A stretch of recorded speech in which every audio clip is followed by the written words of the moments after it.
Hello, welcome to Daniel Villon's Views of Wrestling. Very good. And I'm going to play this song for y'all. Then I'm going to come back.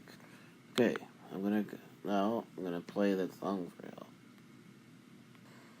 y'all. Okay. I was going to play for y'all the song of Monday Night Raw from 1993, but every time I go to play it, it goes on pause. So please bear with me. I'm going to try again.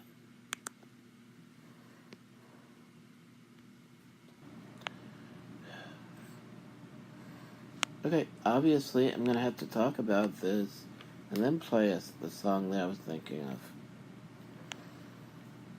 I was really surprised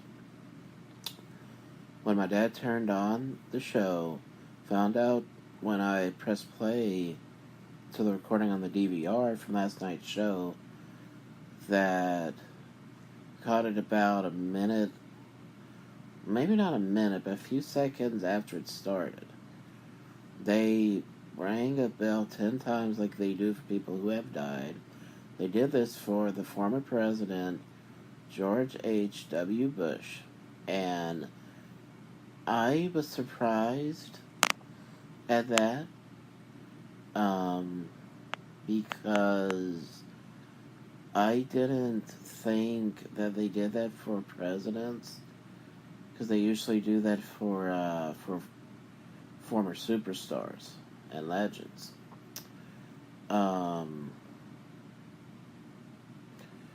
So I was really amazed at seeing that, because one thing I found out was there's a possibility, I gotta rewind this in, the audio is on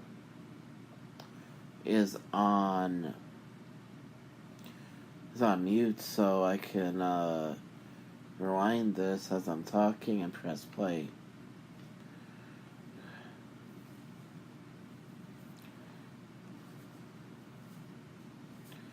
Another reason for this is probably because they were in Houston, Texas, and they wanted to honor George H.W. Bush because his family was from Texas.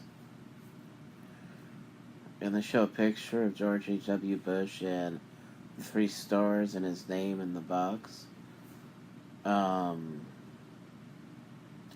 After they do the 10 count, or in the middle of the 10 count, and they show some pictures, and I'm trying to see if maybe he knew some people in the WWE, but so far it just looks like they're just honoring him for what he did in the White House, and which is a big deal. So I understand that.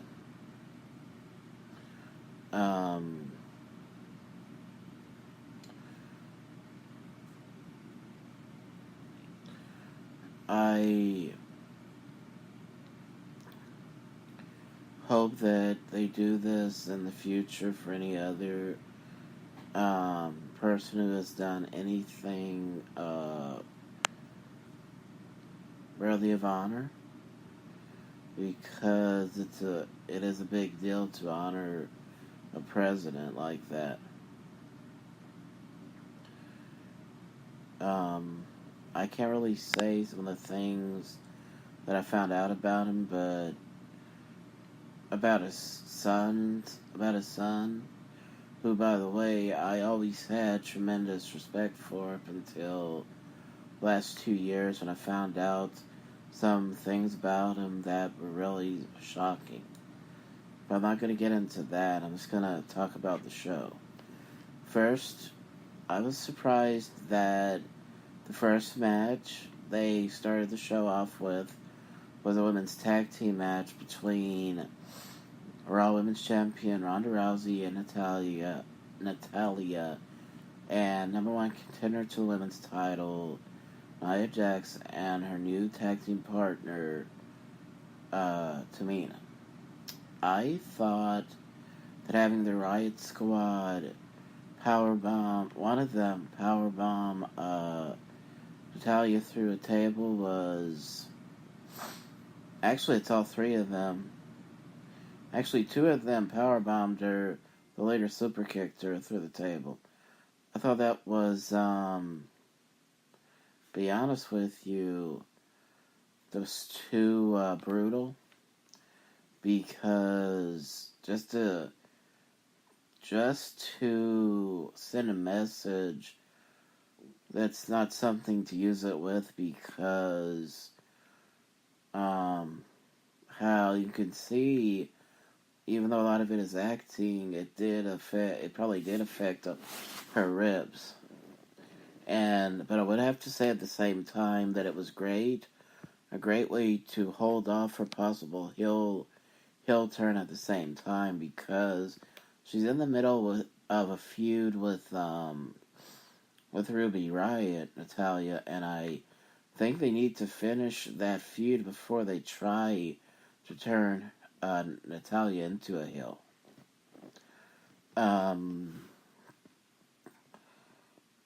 And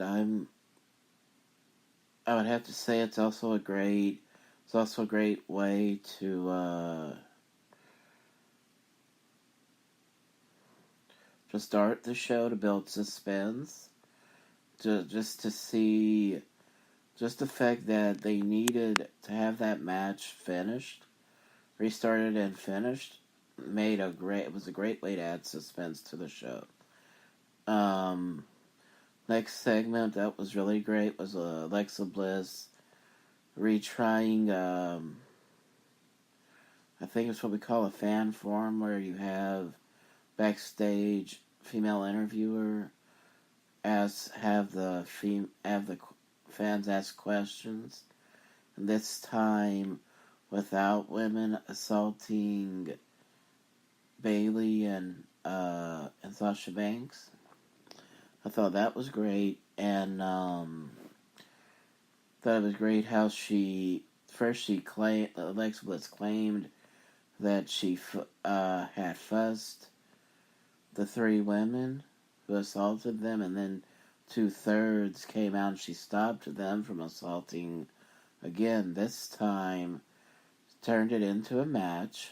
What I liked was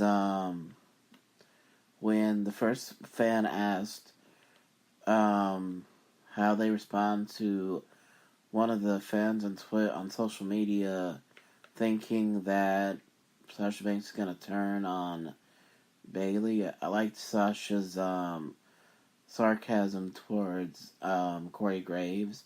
What I find interesting is they're starting to talk about non-existent female tag team titles, which they might create and bring out in the future. I loved that, because the more you talk about it, the more it'll give the WWE a reason to do it. So I loved that. By the way, I, like many people, play the video games that they come out with. So I recently created women's titles of old title belts, of old males secondary titles. So yeah, I'm all for women's tag team titles. I just wish they would put together official women's tag teams and keep them build long-term tag teams for the women. Because right now, the Hug and Boss Connection, they are going to be future opponents down the line. We just don't know when. So that's why I don't think it's a good idea to use Sasha and Bayley for those titles, because down the line they're gonna have them face each other again. Actually, they're gonna have to have them face each other. Period. They never actually had a match in the WWE, but they're building to it. So maybe, even though I said I don't think it's a good idea, maybe building tag team titles and having them feud with newer tag teams would help them get to a point where they need to have a rivalry. So they would eventually need to face each other down the line. So maybe that is a good idea. Then I liked how Alexa Bliss turned this into a tag team match between 2/3 of the people who assaulted them, that being Mickie James and Alexa Bliss, against them. And I'd have to say, despite all the criticisms of Raw's writing, I'd have to say they write not just great matches for the women, but they write it actually, as far as psychology goes and timing. They actually, this match was great from beginning to end, and it ended right time, at the right time, and right sequence, everything. So I'd have to say that they need the same people who are quote booking these matches for the women. They need to care that much more for the men, because I believe the men would be 10 times better than they are right now. So right now the women are outdoing them. As far as the psychology in the matches, as far as the timing in the matches, the writing that coincides with the timing, everything. They're outdoing most of the men matches, if not all of them.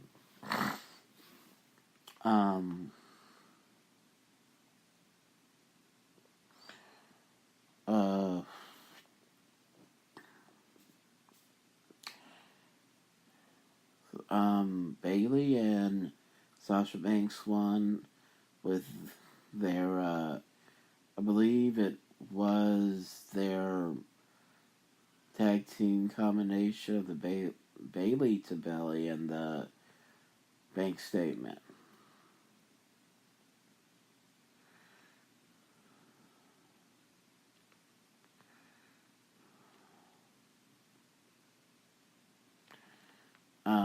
To Mickie James, I just rounded to make sure I wasn't mistaken. Actually, I just remembered when Sasha Banks tags in Bailey, she uses half of her finisher to lead into Bailey's finisher to Mickie James, and that's how they won. Great finisher, great match. Now, only thing to ask is, just like Eric Bischoff said in the first episode of 83 Weeks, he said to co-host Conrad Thompson in the NWO episode that when he was asked why he didn't use Ric Flair in the reveal of the third man in that 6-man tag team match where it was Sting, Luger, and Savage, Eric Bischoff answered it's because he wanted to know where the story was going, and that was the first reason. The second reason was the youth was one of the biggest problems. They didn't have a lot of younger superstars, so they wanted to use as many young superstars as he could and save Ric Flair and stars like Ric Flair to use with them down the road. So that's what I'm thinking of right now, is that down the line, like say TLC, what are they gonna do with with not just Bailey and Sasha. What are they going to do with the women in general? Because right now their best Raw match, their best Raw rivalry heading into TLC. Um, as far as having definite opponents, is the IC Intercontinental title match between Rollins and Ambrose, and I really believe that's a title match because he's got to defend the title within 30 days. Outside of that, Baron Corbin's match is interesting, but we don't know who his opponent's going to be, so that's why I say that that's the most interesting part of the pay-per-view on Raw. On SmackDown, I believe you have AJ Styles' automatic rematch against Daniel Bryan that was put in his contract. So outside of that match, which I believe is the main event, as I'm talking about this, I believe they announced last Tuesday night it will be the official main event for Raw, for SmackDown Live in TLC is Daniel Bryan versus AJ Styles for the title. So there's three questions. What kind of match is Rollins and Ambrose gonna have? What kind of match are Bryan and Styles gonna have? Because it's tables, ladders, and chairs. But also, what kind of match are the women gonna have? And to add a fourth question, what are the tag team champions gonna do by the time TLC comes? So that's all something I look forward to watch weekly WWE shows. I liked how Ronda Rousey came up to her and demanded a match, and she said she would look for a tag team partner. She was very not just honest, but a lot of people would say she was very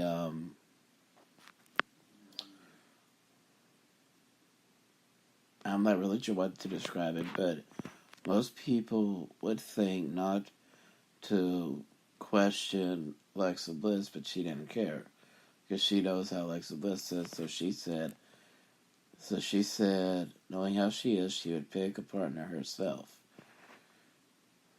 So, thus to say, what I like most about this Alexa Bliss being in charge thing, they actually have her where it's almost like when Bobby Heenan used to commentate. You know she's supposed to be a villain, but you don't know what to make of her. I personally believe she's been a heel for 2 years. I personally believe, especially after them letting her show her real life fear of Ronda Rousey because she's so new to it. I believe when she started showing how scared she was with Ronda Rousey, but I could see it all over her face. When she was put through that table the night after Money in the Bank pay-per-view, I could see how scared she was. So what I believe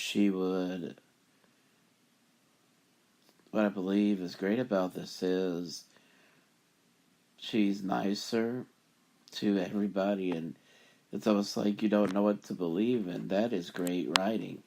When you don't know what to believe about a character that you usually can't stand, well, after seeing how nice Alexa Bliss is in real life, then I can see that. Not see, but I know how nice she is, so it's hard for me to dislike her. So I think that's why I think it's time for her to be a baby face because of how, not just because of how I see how nice she is, but because of how nice she's been acting as an authority figure.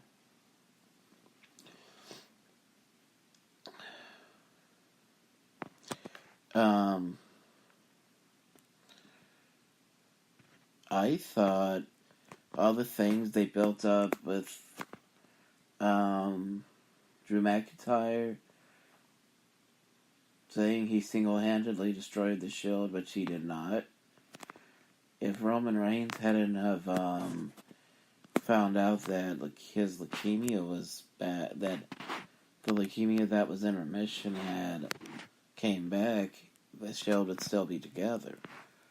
So that's why I didn't like what they used to build him up, because he did not single-handedly destroy the Shield. He did shake up the locker room like he said he wanted to, but all the other things, most of what he said was just not true. Bobby Roode, next, in a segment, they had Bobby Roode and Chad Gable talk to Constable Baron Corbin, also known as Raw General Manager-elect. That is, until he probably loses at TLC. Because with his experience and his age, and the fact he's only been there in the main roster for about 2 years now, he's not likely gonna be an authority figure long term. So he said, so that's why I still call him acting general manager. So once he loses that match Sunday, not Sunday, but the next time they're on pay-per-view, next time he wrestles an actual pay-per-view match, he will no longer be general manager of any capacity. So, because he is acting general manager for now, he told Bobby Roode, Bobby Roode's jacket, robe, excuse me. I don't even know how to say it, because I don't want to say what Drake Maverick did with the robe, but I want to make it clear that he could have ruined the robe with what he did. So, because Roode wanted to get back at him, Corbin did let him wrestle Drake Maverick, but with his tag team partner Chad Gable being barred from ringside, or banned from ringside is a better word.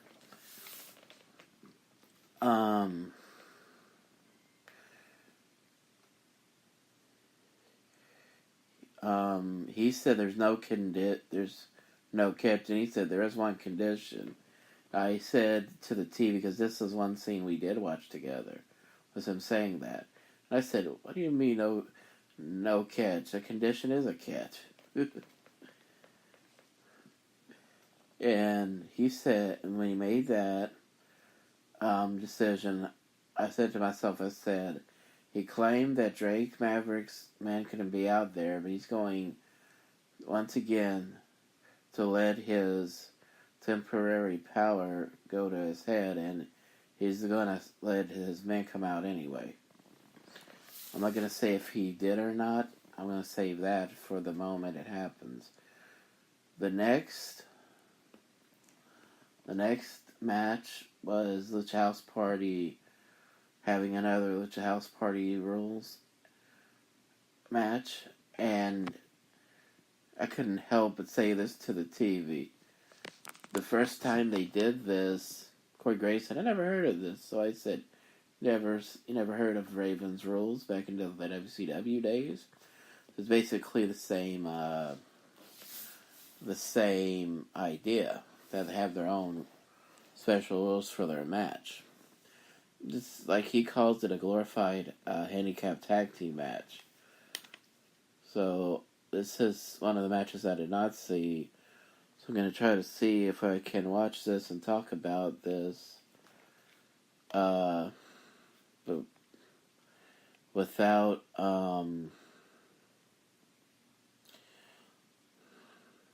without going over my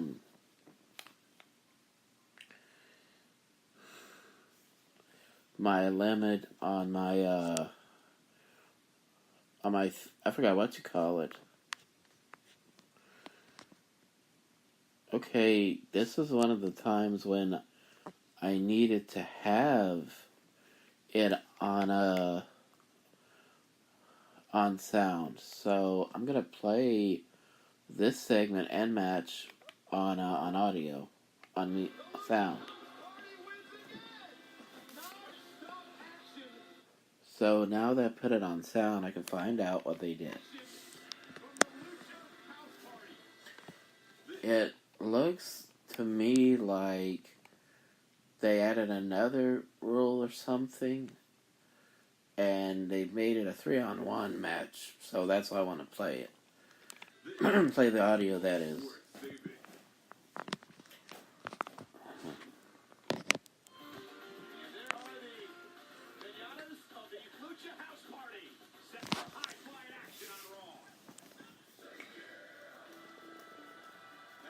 And it's against the Revival again. It's against the Revival, so let's see what they say right here.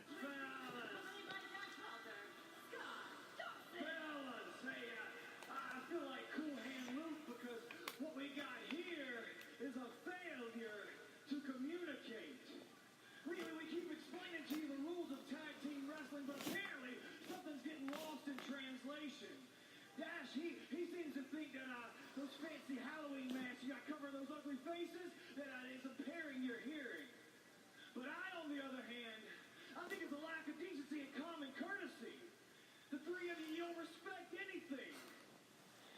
Waiting your place in line, give a penny, take a penny. You certainly don't respect tag team wrestling. But none of that even matters. None of that even matters because I'll make it plain, simple, and direct for you. If you can't respect our lessons in tag team wrestling, then tonight, I guess, I'll have to teach you a lesson in a traditional 101 match. Scott Dawson of the Revival, all business here tonight. With good reason. The Revival have been at an unfair disadvantage. The following match will be competed under Lucha House rules, which means all three members of Lucha House Party are able to compete. What? Yes! This is egregious. Not Lucha House Party, this is how we do. Please, please, somebody tell me what egregious means. Rhetorical question rhetorical statement, of course. There's no doubt about it. Dash Wilder loses this match.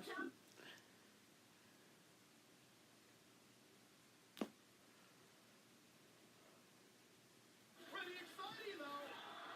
Says who, me? Yeah, me too. And many in the WWE Universe. The great cross body by Dorado. Now watch the double tag. First Kalisto, then Metalik. Kalisto's going to hit his signature.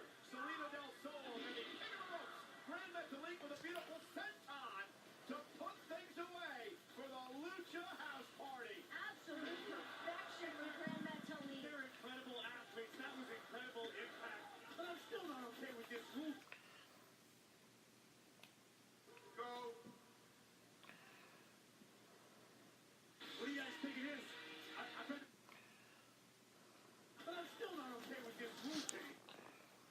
Mr. Corbin, finally, where have you been? What are you doing? Look, I asked for this over an hour ago. You know what? I should.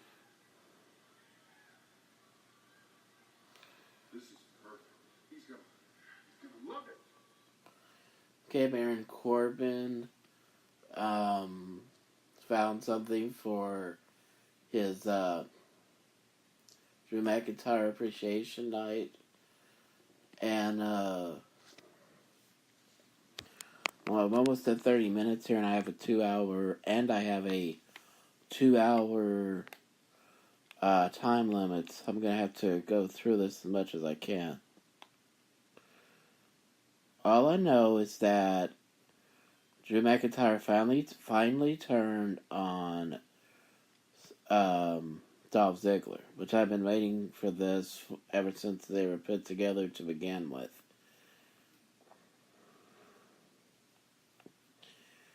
Okay, I know that Kurt Angle was in the back, so I'm really surprised that he didn't come out at all. All of your hard work. And I want to see what he's giving Drew McIntyre, so I'm going to press play. Work and your unwavering support. You have proven to be on the right side of history. Drew McIntyre Appreciation Night cannot conclude without something to commemorate all that you've done. I present to you this.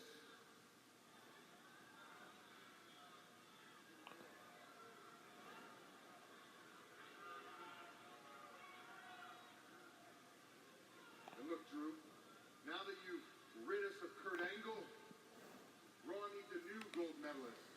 I hereby award you Raw's Gold Medal of Excellence. Gold Medal of Excellence. And passion in their eyes to reach the top. A gold medal. Oh, it's obvious. They're going to bring back Kurt Angle when this is all said and done. Let's see what Drew McIntyre has to say with the rest of this promo. They were happy just to collect a paycheck. They're on social media talking to fans like you, retweeting compliments like they belong in the audience, not on my damn roster.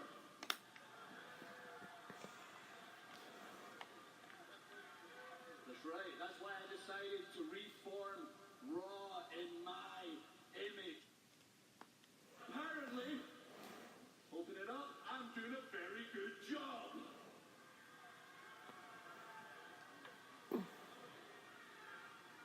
Let's take a minute to talk about Finn Balor. Finn likes to think of himself as the voice of these pathetic people. You want to know the truth? That's what I'm best at, is telling the truth. Finn is nothing more than a boy in a man's world. And at TLC, I am going to hurt him. I am going to break his spirit. And I'm going to continue.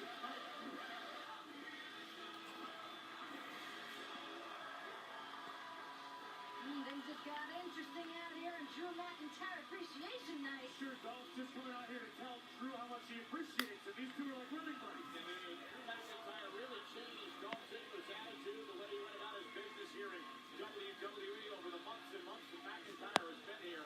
McIntyre and Ziggler formed an incredible tag team. Once held the Raw Tag Team titles together. They're great friends. Kid, I feel like you're having some memory problems or something because we had like a deal. We had an alliance. I brought you to Raw, man. I sure didn't see myself in your little video package. We were dominating Raw, man. I don't get it. We dominated Raw. I was the brains. You were the muscle. We took everybody down. I don't think. I think my invitation to your little party got lost in the mail or something. I don't know.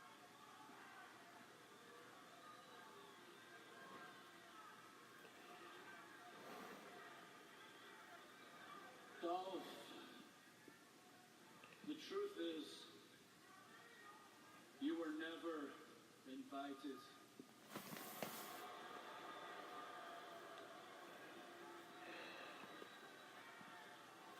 I mean, I'm sorry, buddy. I mean, you just don't quite meet the height requirement for one.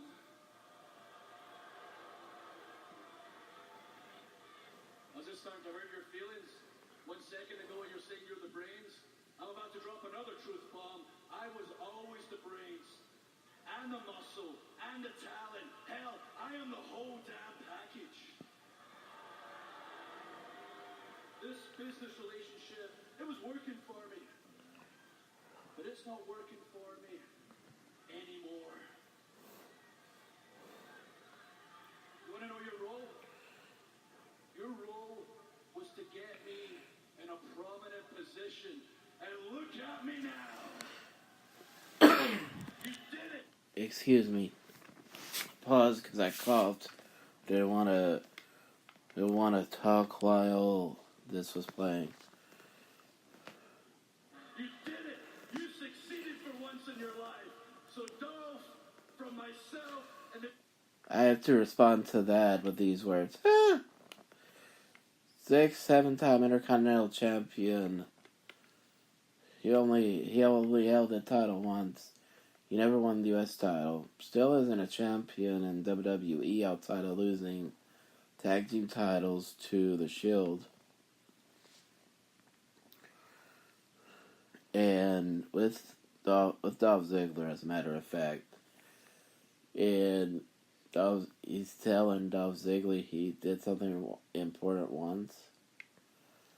Big time miscalculation.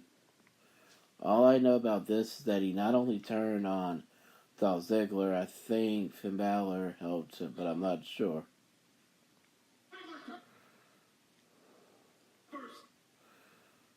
Well, like usual, Dolph Ziggler got the first shot. Matter of fact, he actually ended this by hitting his finisher on him, left the ring, but he was told he had to face him. So it was actually a match that ended. And I believe, if I'm not mistaken, Finn Balor, he got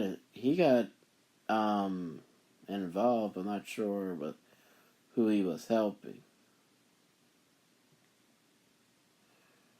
Oh, he was interrupting the match. That's what it looks like.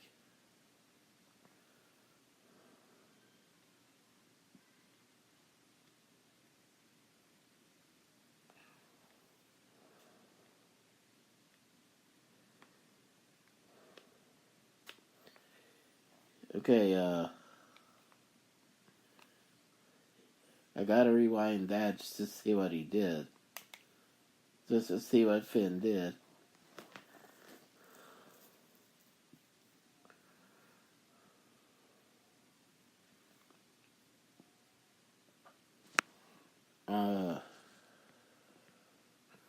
I got to go let my dog out, or poodle out. Hello, I'm back.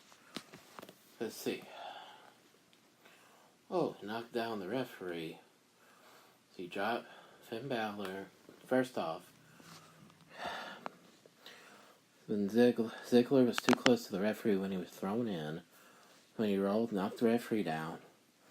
My mistake. Referee stood up to talk to Dolph.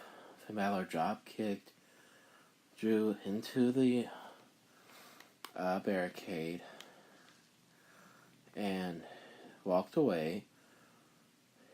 Now I know what the post-match, what happened in the back after the match. So I know what that was about. He gets back in the ring. He gets hit with a super kick by Ziggler. Ziggler beat him by a 3 count. So that's what it was about. Finn Balor cost Drew McIntyre the match. The next match, of course, was Lashley against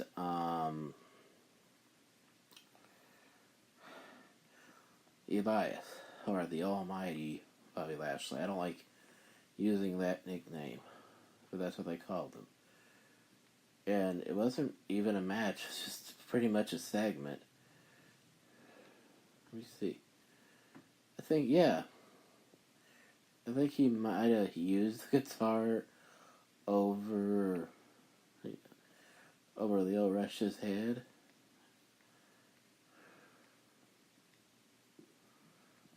Once again, I think Finn Balor got involved right here. I'm not sure. Oh yeah, Elias was chasing Bobby Lashley with the guitar. But Lashley obviously ran away from him. I think Leo Rush was thrown onto the stage by Finn Balor.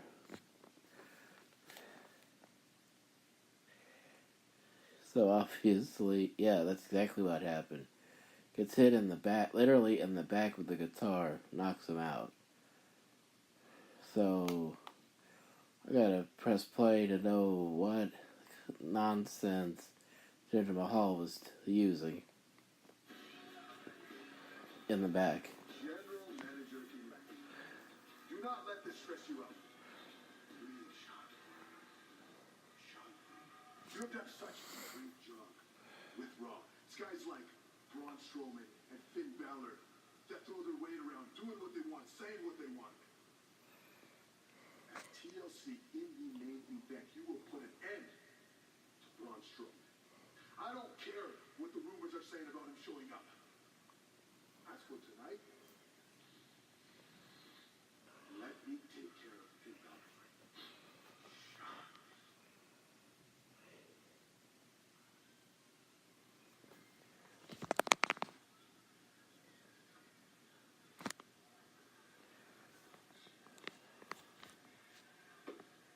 There's only enough room on Raw for about 20 of you.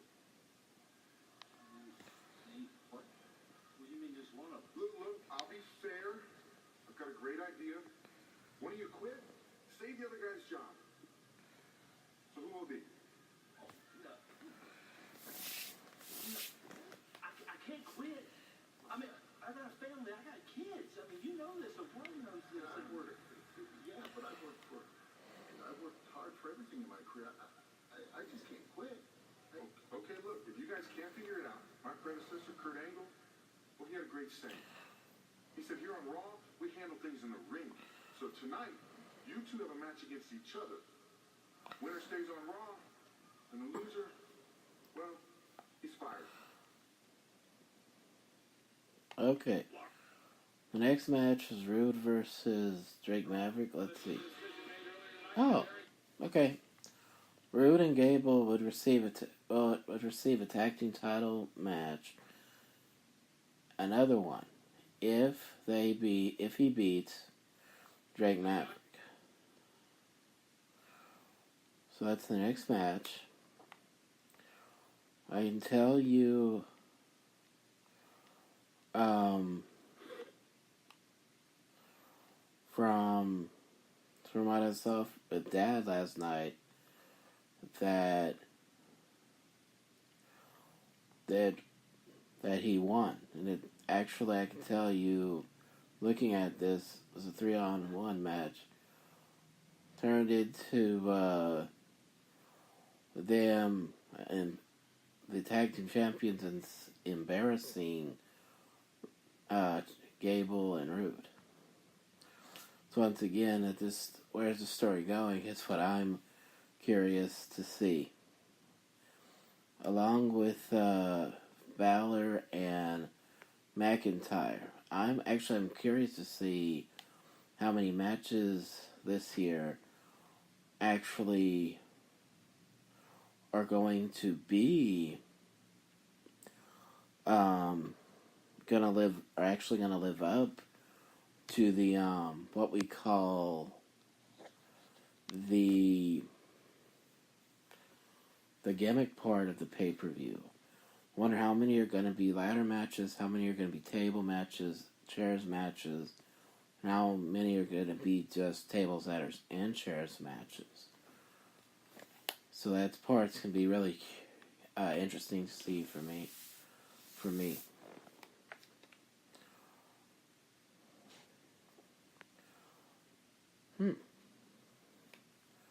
Now they show the superstar facts of Nia Jax. How before she was a superstar in the WWE, she was a star basketball player in high school. So was Tamina Snuka. Just thought I'd say that for the record. And all throughout college, Nia Jax in her last year at college was part of the winning team at the Pacific Coast Conference Championship. Interesting information.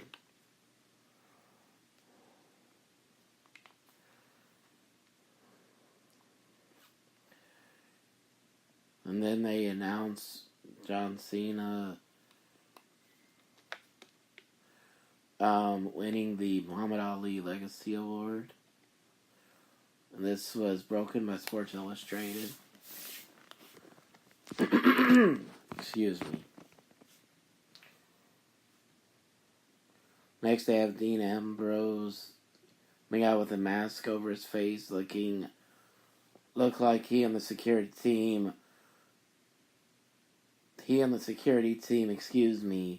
look like the entire arena is getting fumigated. Cutting a promo against everybody and against Seth Rollins again.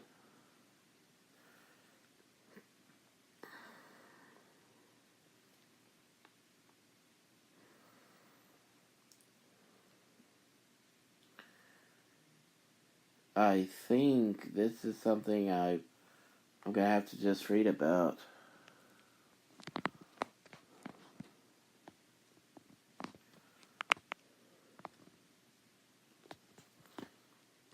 Rollins comes out and he assaults everybody, and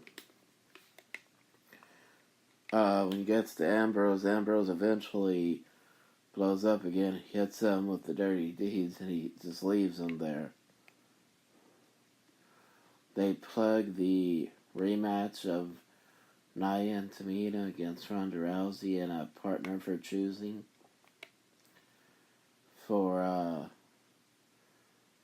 either later on or for coming up next. They usually put up next, so it's probably later on. And the show... Oh, I forgot. There is a women's title match for tables, ladders, and chairs. Not only is it Becky Lynch and Charlotte Flair, last week they had a 9-woman battle royal, I believe, with Asuka winning. So now it's a triple threat match. Asuka versus Charlotte versus Becky. And at the moment, we don't really know what to make. We know what to make of Becky Lynch. She's more of an anti-hero. Charlotte, it looked like they just turned her heel, so it looks like babyface heel and anti-hero. So that's a really more of an interesting match than before because of adding Asuka. So that's what I want. So that's what makes it even more interesting to me. So now the question is, as I'm thinking of this, good. I just thought of this.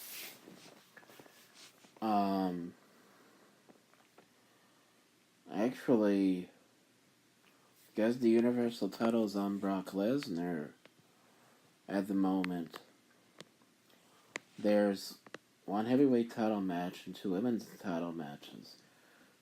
But I think that IC title is going to be a title match, so got about 4 title matches.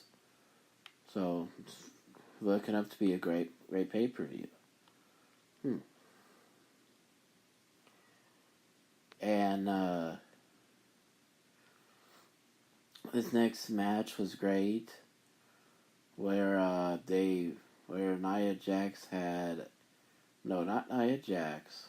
Ronda Rousey had picked Ember Moon as her tag team partner. No, that's not the match. Excuse me. Tag team partners, Rhino and Heath Slater, are going to go against each other, and whoever loses their job. And it was Rhino who lost to a neck breaker. And I'd been waiting for this. Actually, I'd been waiting for them to break up. I didn't think they would have Rhino. I didn't think they'd release Rhino like this, even if it is just character. I have to wait to see on some of the news sites or even the WWE website itself to see if they officially release them or not. So it's going to be interesting. Tomorrow night on Mixed Match Challenge, The Miz and Asuka go against Asuka's good friend Naomi and Jimmy Uso. That's going to be interesting to at least find out about. I haven't watched the Mixed Match Challenge in several weeks because I usually go to bed at night and usually at that time. So I usually have to read about it. But the great thing is that that's added to the WWE Network later on, so I can see it anytime. Anyway, the next match, I know that Finn Balor wins against Jinder Mahal by using the coup de grace. And after that, he gets assaulted, does Finn Balor, by Scottish psychopath Drew McIntyre. So it makes the match even more interesting to see because of this. And it makes Raw next week even more interesting to see. So, Ember Moon and next match is Ember Moon and Ronda Rousey against Nia Jax and Tamina.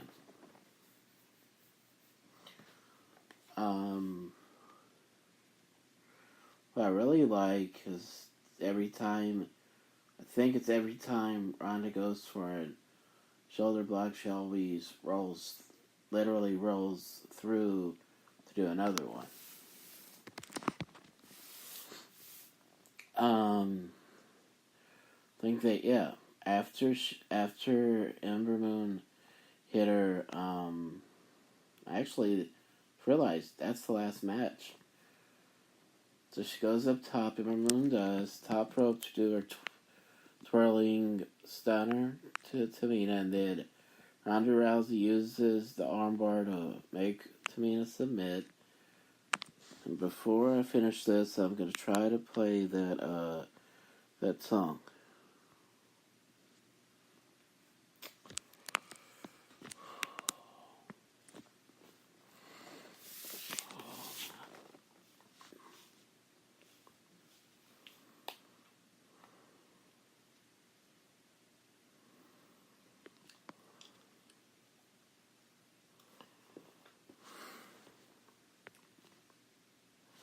Okay. I was going to try to play that song, and let me see if I can.